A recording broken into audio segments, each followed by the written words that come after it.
សូមបញ្ជាក់ថានៅក្នុងខេត្តមណ្ឌលគិរីរបស់យើងនេះគឺផ្ទៃដីតំបន់ការពាររបស់យើងហ្នឹងគឺមាន5តំបន់ហើយនៅក្នុងនោះគឺមានផ្ទៃដីប្រមាណជា1,400,000 ហិកតាហើយនៅទន្លេស្រែពករបស់យើងនេះគឺមានប្រមាណជា37,000 ហិកតាហើយមានឧស្សាហរៈបាននឹងកំពុងធ្វើការសហការជាមួយនឹងក្រមគណៈបញ្ជាការឯកភាពខេត្តសហការជាមួយនឹងសមត្ថកិច្ចក្រសួងស្ថាប័នពាក់ព័ន្ធក៏ដូចជាអាជ្ញាធរស្រុកកោះញែកកែសីមាដែលជាប់ពាក់ព័ន្ធនៅក្នុងតំបន់នេះ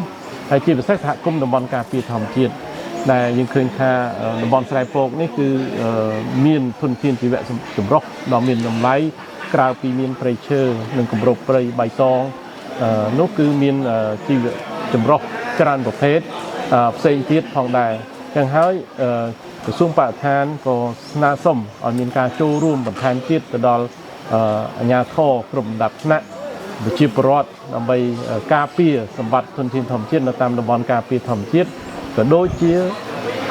ការចូលរួមនៅក្នុងការ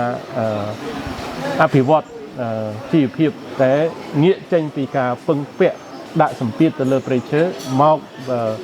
ជ្រើសរកមុខរបរថ្មីទទួលរកចំណូលតាមរយៈសេវាកម្មទេសចរដែលជាផ្នែកមួយដែលយើងកំពុងខិតខំប្រឹងប្រែងហើយជាពិសេសក្រសួងបរិស្ថានយើងកំពុងតែលើកទឹកចិត្តដល់សហគមន៍តាមរយៈការអភិវឌ្ឍ